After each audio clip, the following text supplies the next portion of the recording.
So, okay, now we are moving towards fine-grained selection of words. As the name of the title explains, that fine-grained selection of words means you want to select words out of the corpus that in which we are narrowing the selection, right? So we are very choosy about getting the output related to the words. So let's look at the long words of a text, and perhaps these will be more characteristic and informative. Suppose we want to find out the words that are very long in our corpus, and we want to display only very long words from the corpus only, right? Because we are now have a choice of finding very long words. So for this, we adapt some notation from set theory. So set theory means you all have heard about set theory in mathematics, Yes, sir. Yes, sir. right? So you know about set. What is set, right? Curly brackets we use for defining the set. So now we would like to find the words. So look at this. We would like to find the words from the vocabulary of the text that are more than 15 characters long. So we are going to find the words from the corpus that are 15 characters long. So let's call this property P. What is the property? The words having the length 15, okay, 15 or more. So more than 15 characters long. So this is the property. So that PW, matlab property of a word. PW means we are talking about property of word. It is true if and only if this W is word. If the word is more than 15 characters long, if the word length is 15 or more, then this property will become true. Otherwise, this property will remain false. So now we can express the words of interest using the mathematical set notation. So as it has been given below. So this means the set of all words W, right? So we are selecting all those sets. We are collecting all those words in this set such that what is the property of this W? W is an element of vocabulary. So we all know about vocabulary, and W has the property P. And what is the P? It's the length of the word should be greater than or equal to 15. So how you will be writing in the mathematical set? So you will be using the set theory. So when you are defining the set, you are using the curly braces. So here you are using the curly braces. So then you are selecting, you are making those words as the elements of this set. So that's why I am putting W over here. So this W will be the element of the set. Pipeline symbol means now you are defining such that what is the property of this W? So this W will become the part of this set, the element of this set, if this W belongs to the vocabulary and it is following this property. And what is that property? The property is the length of the word is greater than or equal to 15. So if it is following, it is adhering to these two properties, then that word will become the element of that set. Got it? So the corresponding Python expression, if you talk about, if you are translating this mathematical set notation into the Python expression, how it looks like. So you are creating a list of words. So now set over here, we are converting into list of words. So list will be using square brackets. So list of words in which W. So who will be the part of this list? For W in V. So we are finding those words from vocabulary V if P of W is true. P of W means property of W. So we will be defining about the P of W as well in the Python. What is P of W? Okay. So are you able to understand about this mathematical notation along with the Python translation, Python expression translation? Any doubt in it?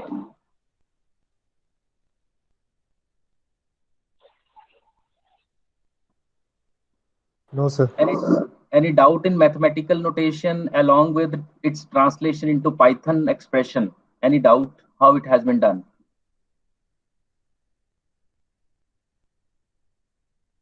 No, sir. No, sir. Okay. No. So here you can see that when you are talking about set, so it is producing a list, right?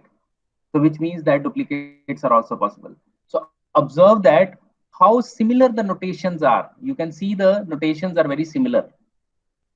So what was this set belongs to? What do you mean by set? When you are finding the unique words, right? So we are finding the vocabulary V equal to set of text one. So you have text one from where you are finding the vocabulary. So it is stored in V. Now you are finding the long words, right? So now you are writing the Python expression. What is that Python expression? So all those words will become the part of this list for W in this vocabulary V if the length of this W will be greater than 15. So all it will filter out all the words in the vocabulary whose length is greater than 15, and this will become the part of this list with the name long underscore words. And then you are sorting this long underscore words list, okay, using the sorted. And this is the result that has come out when all these three commands will be executed on the Python. Fine. Any doubt in it? No, sir. For each word W in vocabulary V, we check whether length of W is 15. So here you can see W for W in V. It means this is a loop that is going on over here, right? It means it is picking each word from W, applying the condition over here. If this condition is true, the word will become the part of this list. If this condition is false, this will not become the part of this list, right? So all other words will be ignored. Is it clear? Fine-grained selection of words. So let's move to another. Let's return to our task of finding words that characterize the text. Notice that the long words in text 4 reflect its national focus. So number of words are there. So whereas those in text 5 reflects its informal content. So whenever you are talking about any corpus, that corpus will be focusing on some kind of particular kind of category of text, like inaugural speech, right? Or some biological information and so on. So depending upon that, you will be getting the results. So if you find out from text 4, it is giving you some national focus 15 or more length character words. And if you talk about text 5, some you are getting informal content like this, like googly and yum and all that. So have we succeeded in automatically extracting words that typify text? Well, these very long words are often hapexes. So there is a new term, hapexes. So hapexes means unique words that are coming only one time in your corpus. And perhaps it will be better to find frequently occurring long words. And these seems promising since it eliminates frequent short words. So we will not be like the will be coming very frequently in your corpus, and that will be of least interest to you to work on. So you would be interested in infrequent long words. So here are all words from the chat corpus. So we are having the chat corpus also here that are longer than 7 characters. So that occur more than 7 times. So how you will be writing? So first, what you are doing is you have done frequency distribution for text 5, and it has created a list, dictionary, and then fdist5. So frequency distribution is giving us the dictionary in which key value pairs are there, in which word along with the frequency is mentioned, right? So how you are writing the full expression, just have a look on this. So you are including all those words W from W in set text 5. So here you are using the text 5 corpus. You are finding the vocabulary by putting this text 5 in set function. So you are processing each word in that vocabulary, right? And what is the condition what you have imposed? The length of that word will be greater than 7. And another condition has also been imposed, that its frequency should be greater than 7. And how you have found that? fdist5. fdist5 you have already found, that is a dictionary, and the key is your word. And if it is greater than 7, then you can say that if these two conditions are met, then this word will become the part of your output. So any doubt in this expression that has been written over here? Sorted W for W in set text 5 if length of W is greater than 7 and fdist5 W greater than 7. So this is how it is shown over here, right? So any doubt in it? Can you let me know? No, sir. Sir, please frequency distribution. Frequency distribution, like you have some corpus, fine. So when you are using frequency distribution, so it will be giving you unique words along with the occurrence of that word in that corpus. So it is generating a dictionary with key value pairs. So key is your word, what is coming, a unique word that is coming in your corpus, and value will be its frequency. So fdist5 is a dictionary that has been returned by the function freqdist, and you are passing the corpus name. So you are saying that the word that is we are putting into this list, its frequency must be greater than 7. At least it as we have the in question that occur more than 7 times. So its frequency should be greater than 7 times. Is it clear? So Yes, two sir. has been put over here. Yes, please. Clear, sir. Clear? Okay, great. So this is the output that has been given by the this expression when we are using the text file. So notice how we have used two conditions. First, it is ensuring that words are longer than 7 letters, and another is ensures that these words occur more than 7 times. So two conditions has been combined over here. And at last, we have managed to automatically identify the frequently occurring content bearing words. Content bearing words is also important. So you can see how easy is there in NLTK if you want to find content bearing words of the text by writing very simple expressions. So it is the modest but important milestone, a tiny piece of code processing tens of thousands of words and producing some informative output. Got the point? Yes, sir. Okay, so yesterday we have talked about collocation. You all know about collocation. So a collocation is a sequence of words that occur together unusually often. So we have taken the example of red wine. It is a collocation where wine is not. So multiple words, one or more words coming collectively having special meaning.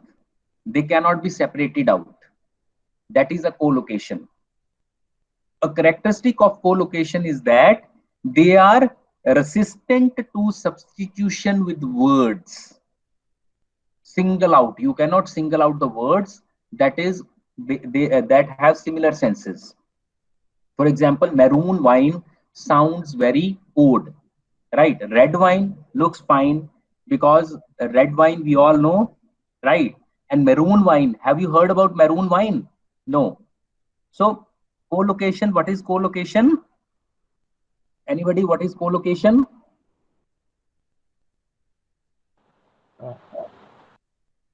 Sequence of words that occurs. Bread, wine. No, it's fine. So what is the property of those sequence of words? Sir, That they cannot are, be. yes, sir, occurring often that cannot be separated, sir. Fine, property. In collection, they have the meaning, but when they are separated out, the meaning is different. Got it? Yes, sir. So red is having its own meaning, wine is having own meaning, but red wine is having its own meaning. So red wine in collection is a collocation. Got it? Like you can see in the very last paragraph of the slide, United States. United is a separate word, states is a separate word. When we are talking about United States, it is a collocation. In collection, it has its own meaning. Fellow, it has its own meaning. Citizens, it has own meaning. Fellow citizens, it's having particular meaning. So fellow citizens is a collocation. Years is a separate word. Ago is a separate word. When years ago is coming, it's having its own specific meaning. Got it? Yes, sir. Okay, sir. Yes, sir. So got the point? What is collocation now? Yes, sir. Yes, sir. Okay. So now we are talking about bigrams. So unigram, bigram, trigram, 4-gram, 5-gram. So in this way, you are gram is consistent, but starting with uni means 1, bi means 2, tri means 3, 4 means 4, 5 means 5. So it means the unigram means single word. Bigram means combination of 2 words. Trigram means combination of 3 words. 4-gram means combination of 4 words. 6 grams means combination of 6 grams, right? So suppose I'm saying he is a boy, right? Can you tell me what are the unigrams over here? He is a boy. Let me know what are the unigrams in this sentence.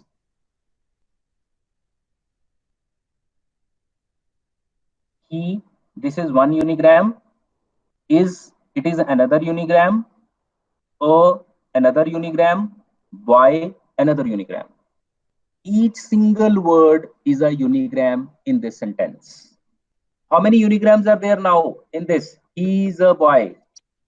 4, sir. 4. So name the unigrams. Amritpal, name the unigrams. 4, sir. Name what are the, which are the unigrams in this sentence? He is the boy. Yeah, he is a boy. So he is the first unigram. Is the another unigram. Is the third unigram. Boy is the another unigram. Got about unigram? Yes, sir. Yes, Now, sir. now we are talking about bigrams. Bigrams means combination of 2 words. He is a boy. He is. It is one bigram. Is a, another bigram. A boy. It's a third bigram. Got it? Combining 2 consecutive words. He is a boy. Got it? Yes, sir. Yes, sir. Read out. Trigram. He is a. This is one trigram. Is a boy. Another trigram. Only 2 trigrams are there. He is a boy. He is a is one trigram. Is a boy is the another trigram. Got it? 4-gram. How many 4-grams are there in this sentence? He is a boy. 1, sir. Only one. What is that? He is a boy. Got it? He is a boy. How many 5 grams are there in this? 2. 5 No grams. 5 grams, sir. No, No no. 5 grams. Right, very good. So here you can see now, like look at the example in blue color. So this is the list that we are providing to the function bigrams. One word is more, another is, another is said, another is than, another is done. So we want to find the bigrams. So what will be the bigrams? More is said, said than done. Got it? So got this example how you can find out the bigrams from the text. Yes, sir. Yes, So, sir. so here we see that the pair of words than done is a bigram, and we write it in Python. So how you are writing the bigram in Python? Within the open close parentheses, putting them in the quotations and separated by comma. Is it fine? Yes, sir. So this is how the bigram is written in Python. So now coming to the collocations. So collocations are essentially just frequent bigrams, except that we want to pay more attention to the cases that involve rare words. So no doubt the rare words will be the collocations. So in particular, we want to find the bigrams that occur more often than we would expect based on the frequency of individual words. And how can you find out the collocations? So you will writing the name of the text, that is the text for that corpus we have, dot collocations, open close parenthesis. And it will display you building collocation list, and it will display the collocation list separated by the semicolon. So it is so simple to find out the collocation using NLTK by just calling the function collocations. Is it clear to all? Yes, sir. Yes, sir. Also, the collocations that emerge are very specific to the genre of the text. Genre of the text means depending upon the context in which that text has been collected. So suppose newspaper data is there, inaugural speech is there, Pradhan Mantri Man Ki Baat is there. So different kind of collocations you will be finding out, if you will be processing and you'll be finding. So can you do one thing? It's a very interesting exercise for you. You try to find the data from the internet. It will be easily available. You collect the text of all the Man Ki Baat that Prime Minister has done till date. Okay, store in some text file and then try to find the collocations out of it. Will you be able to do this and give me the results? Yes. What are the collocations that you have found from the Man Ki Baat of the Pradhan Mantri? Yes, sir.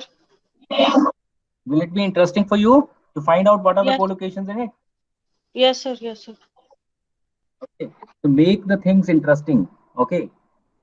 So, okay, the collocations that emerge are very specific to the genre of the text. In order to find the red wine as a collocation, we need to process of merge larger body of the text. We need to have very large body of the text, very large corpus, so that you can find out the good collocations from the text. Then counting other things. Counting words is useful, but we can count other things too. So what are the other things? For example, we can look at the distribution of the word lengths. Means that we want to see that how many words are there in the corpus whose length is 1. How many words are there in the corpus whose length is 2. How many words are there in the corpus whose length is 2. So you want to have the distribution of word lengths in a text. And how can you do that? By creating a frequency distribution out of a long list of numbers, where each number is the length of the corresponding word in the text. So let's have a look at the Python expression. So you are creating a list. That's why you have enclosed in a square bracket. Then you are finding the word of the length. You are displaying the word of the length for each word in the text1 corpus. So it has displayed you the result 1, the first word is of length 1, another word is of length 4, another word is of length 4, another word is of length 2, another word is of length 6, another word is of length 8, and so on. So it is displaying you all the lengths of each word. Now what you will do, you will be creating a frequency distribution for this list, right? So whatever you have written over here, you are enclosing this Python expression in the frequency distribution. So now it is creating a frequency distribution for you. So you are storing this frequency distribution fdist, you are displaying it. It is showing that frequency distribution with 2,60,819 outcomes. Fine. So what you will do is fdist dot keys. So it means it has displayed you. You have the length. These are the length of the words that are there in your corpus. So maximum length of the word is 20. So are you able to understand what we have done over here in the slide? Yes, So sir. Pardon? Yes, sir. So you are able to find the word lengths of all the words present in the corpus text 1.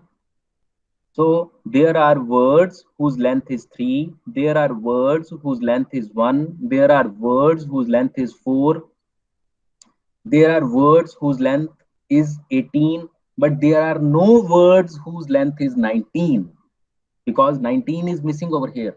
Have you seen that? Yes, sir. Yes, sir. Yes, Okay. sir. Yes, sir. So now we start by deriving a list of lengths of the words in text 1, and the frequency distribution then counts the number of times each of these occur.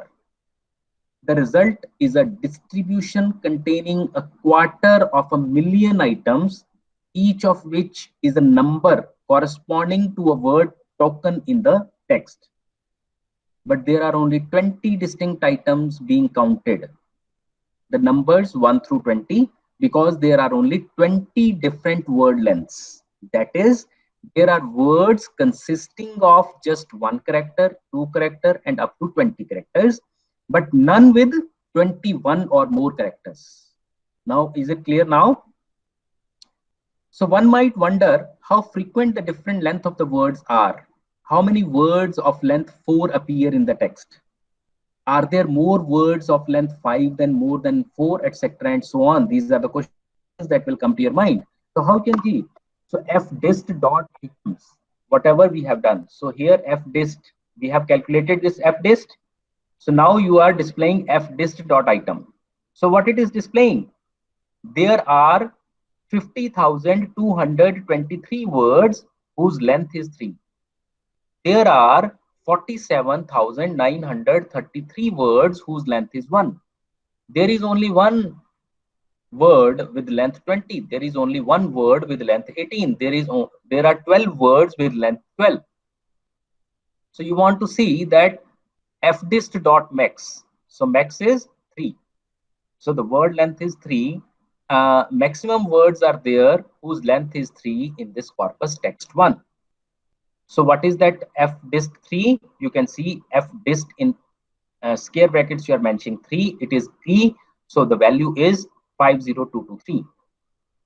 fdist dot frequency 3. So you can see what is the percentage of words. What is the percentage of words that are there in the whole corpus, that is covering the whole corpus with the word length 3. So that's why fdist dot frequent 3. So it is 20%. About 20% of the words are there in the corpus whose word length is 3. And how can you access?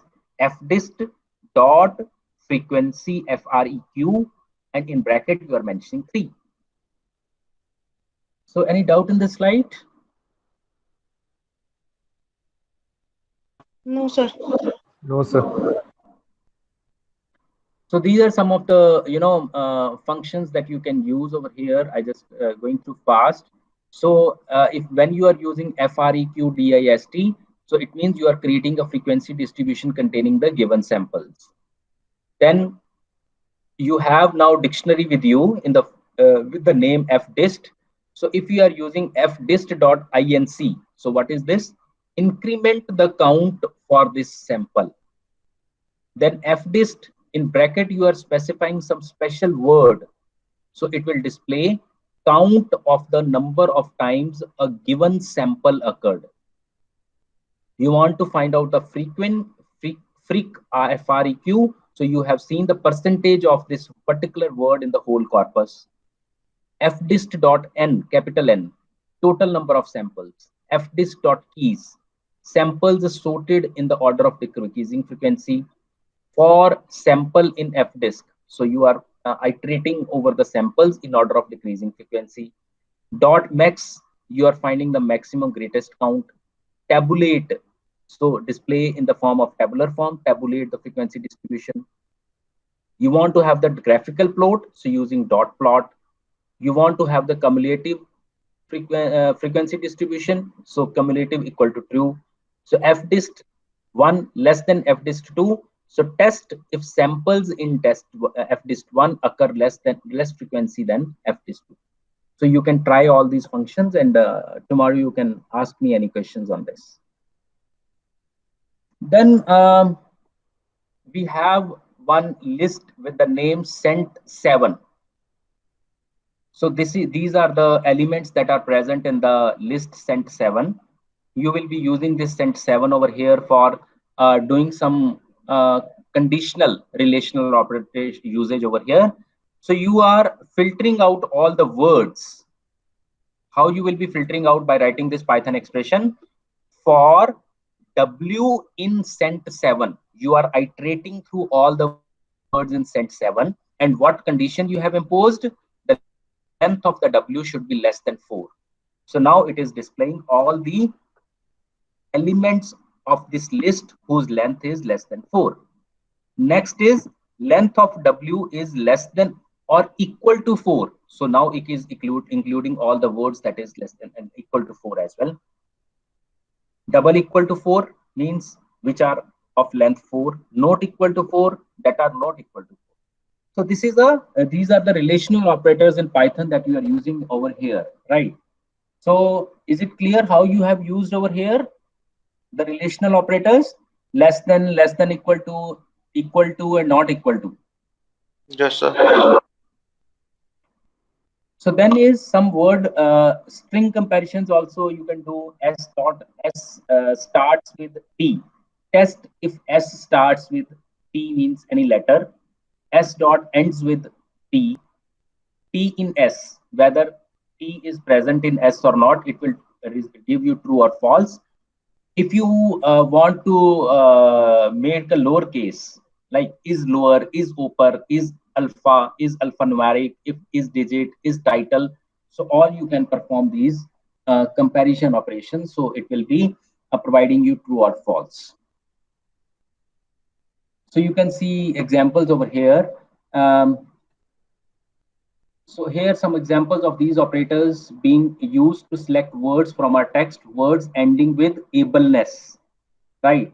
So how you will be writing W, you are filtering out W by iterating all the words for W in set text1. Set text1 is returning what? Yes, Himani, if you are using set text1, what is it returning back? Vocabulary, unique words. Sir, it returns vocabulary, sir. Yeah, so you are now iterating through the vocabulary. Each word you are picking from the vocabulary, and what condition you are imposing over here? If W dot ends with ableness, if this condition is true, that word will be displayed onto the screen. So you can see over here in the output, comfortableness, honorableness, immutableness, indispensableness. So ableness is coming. So all those words who are ending with ableness, it is displaying over here. So in this way, if GNT is in term, right? So if GNT is there in the word, so it is displaying onto the screen. If item dot is title, right? Is title means the first letter is capital. If item dot is digit, if the item is digit.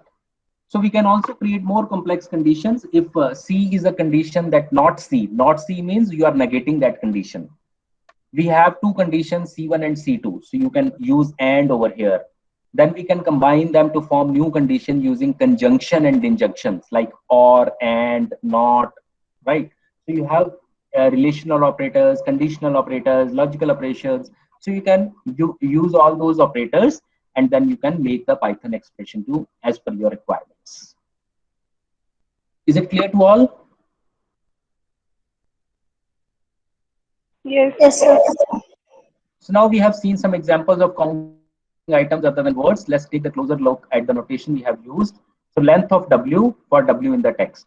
So again, we are iterating through all the words in the text one, and we are finding the length. So we have seen the W dot upper. So you are converting each word present in the text word into the uppercase by calling the function upper, W dot upper. So these expressions have the form F of W. F of W means you are performing some, or F of. So it is the first expression, length of W. This is covering under F of W. So W dot upper, it is covering under W dot F. F stands for function. So you are calling function directly by putting the input inside that, or you are writing function first, text first, and then calling the function. So where F is a function and that operates on a word to compute its length or to convert into uppercase. For now, you don't need to understand the difference between the notations FW and W.F. Instead, simply learn this Python idiom, which variable W and performing the specified operation on the variable. Fine. So now let's return on the vocabulary size. So we have seen length of text one, it is returning the vocabulary size. Length of set of this, this is you are getting the vocabulary size. So then you are performing some Python expression in which W dot lower for the word in text one. So now we are not double counting the words. So what I'm doing here over here is because it is a case sensitive, so this and this will be counting differently. But when you are word dot lower you have used, so then you can see the result has different results.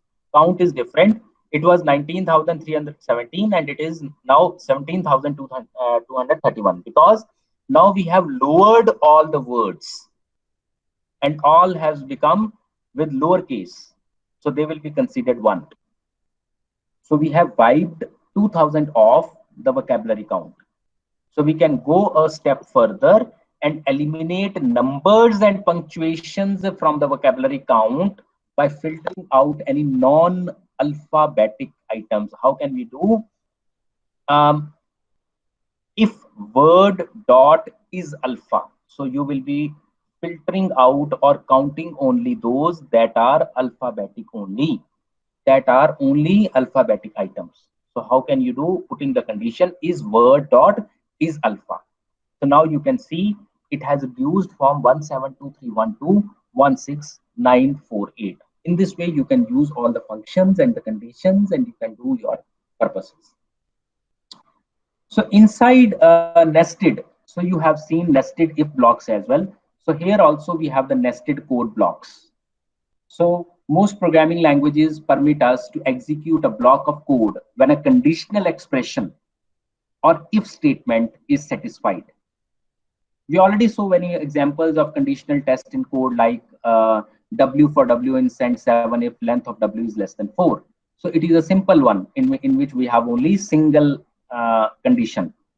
So in the following program, we have created a variable called word. So you can see over here we have a variable word in which we are storing cat, right? Value cat, and if statement checks whether the length of the word is less than 5 is true. If length of word is less than 5, this is the condition that we have written over here by putting the colon.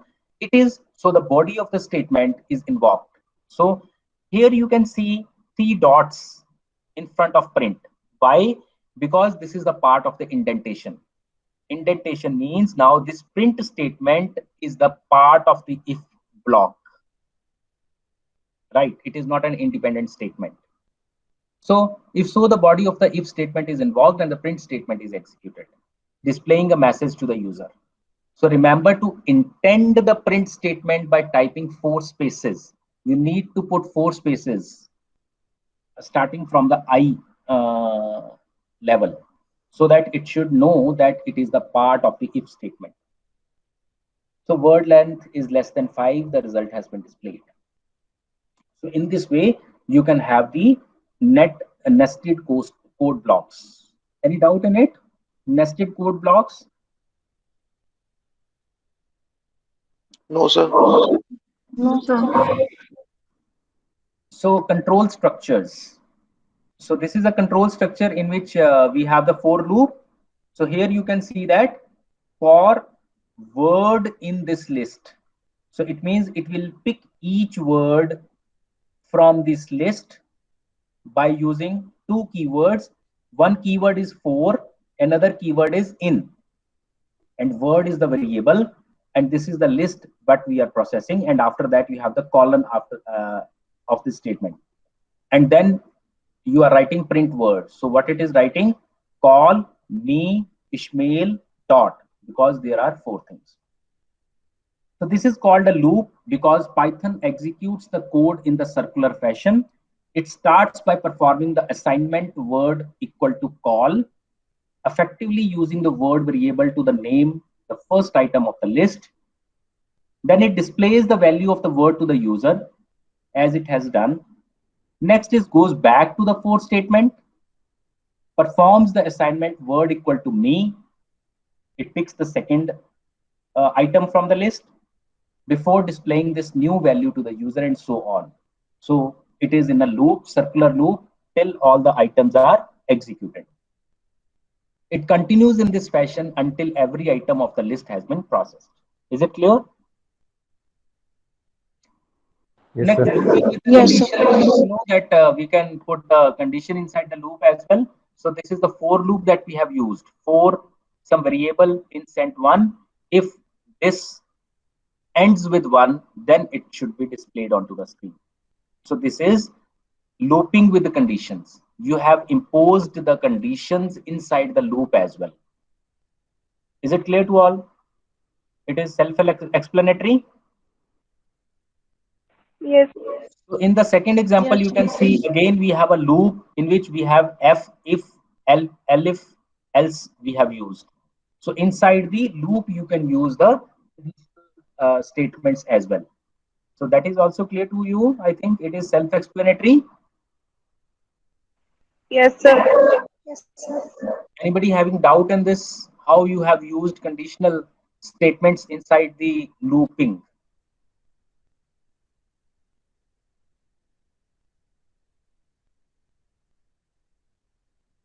Anybody having doubt, or should I No, move sir. forward? Okay. So this is another looping with conditions. So here you can see the example over here. So it has been written in a single line. So tricky equal to sorted. That is inside we see W for W in sent text to. This is your loop.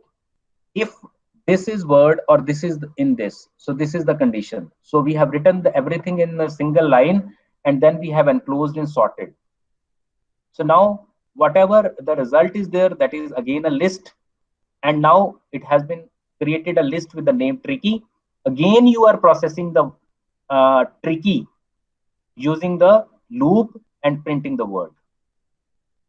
Is it clear? It is another kind of example in which you are using the looping with the conditions and in a very compact manner. Any doubt in this example? No, sir. So now we will be just talking about some of the applications. Word sense disambiguation. Let me know what you mean by word sense disambiguation.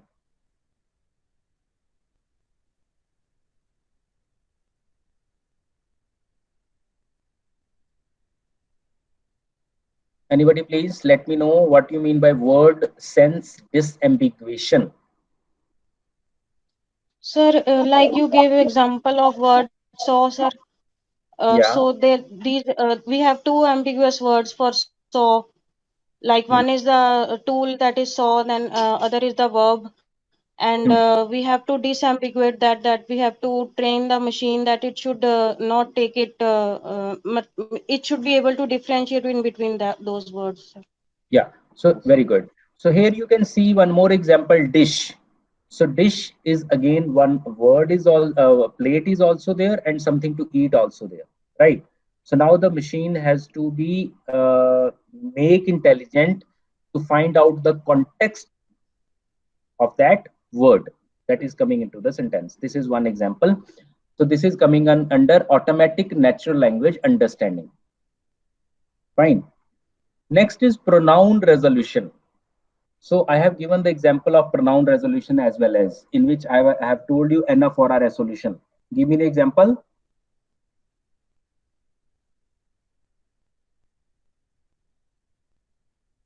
Prem, give the example.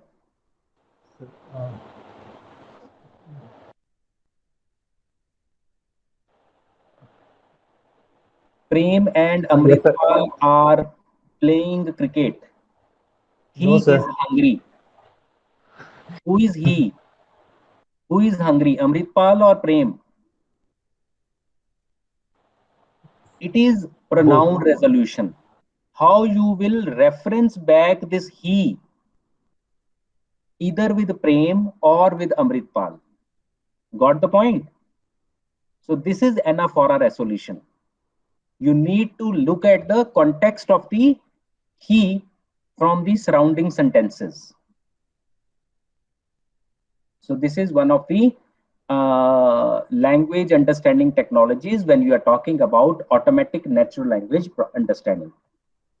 Then is generating language output. So if we automatically solve such problem, so it is basically, you can say, question answering sort of thing.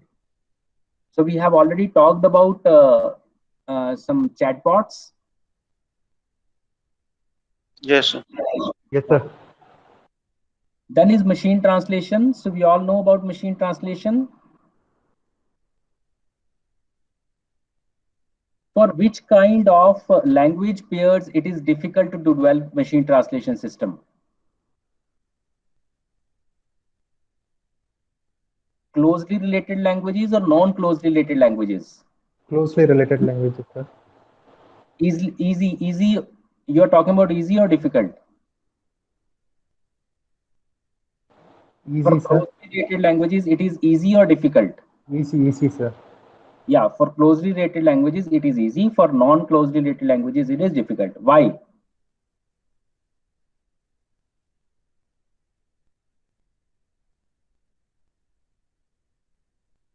Yes, Menka, why?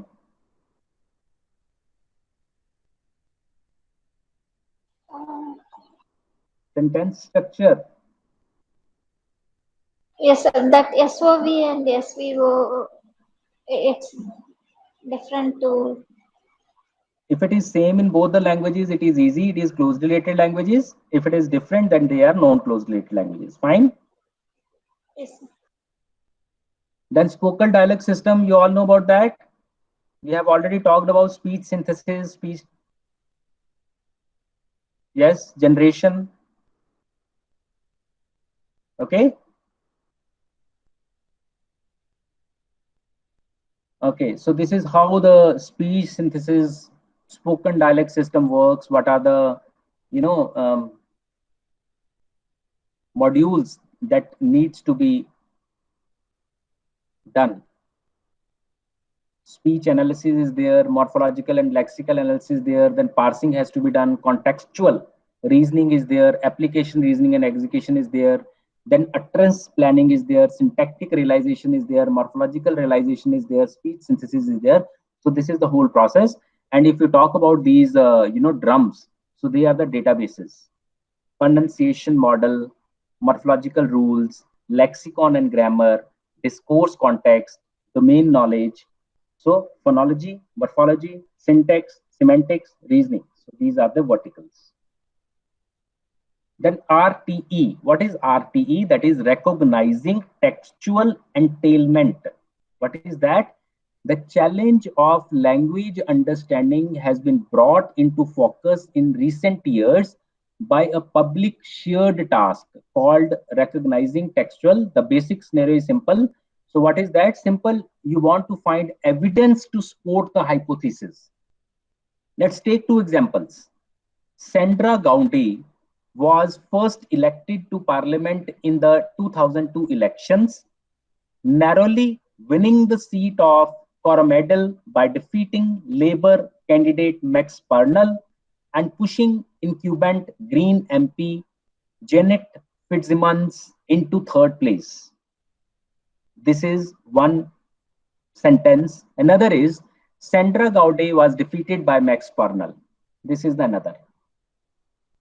So does the text provide enough evidence for you to accept the hypothesis? So in this particular case, the answer will be no. Why? You can draw this conclusion easily, but it is very hard to come up with automated methods for making the right decision. The RT challenges provide data that allows competitors to develop their systems, but not enough data for brute force machine learning techniques. So this is recognizing textual entailment. In short, we write RTE. So now what are the limitations?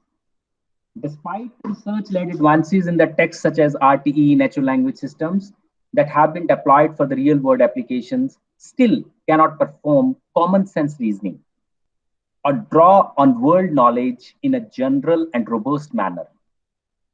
We can wait for these difficult artificial intelligence problems to be solved, but in the meantime, it is necessary to live with some serve limitations on the reasoning and knowledge capabilities of natural language systems. So accordingly, right from the beginning, an important goal of NLP research has been to make progress on the difficult task of building technologies that understand language using superficial yet powerful techniques instead of unrestricted knowledge and reasoning abilities. So in a nutshell, we can say computers do not have their own IQ. They do not have common sense. They do not have world power knowledge. So we need to inculcate all these into the system through our programming. Fine. So this was, now this is the summary that you can see what we have already covered in the full 2-day lecture. So this is the summary of that. So let me know if you have any doubt in these 2 days sessions that we have covered. Sir, I have one doubt, sir. Yeah, please let me know. Sir, yesterday you taught about cumulative frequency, sir. That Yeah. code which had fdist dot plot, sir. That arguments I am not able to understand. That 4 was given there, sir. What that represents, sir? Cumulative Yesterday's frequency. last slide, sir. Have you tried that in your programming and practically have you Yes, tried sir. to program? Yes, sir.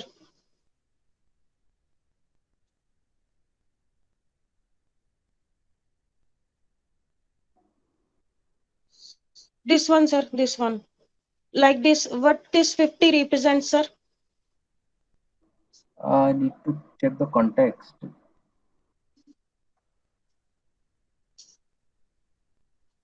Yeah, so you can see that we can look at the first 50 of these.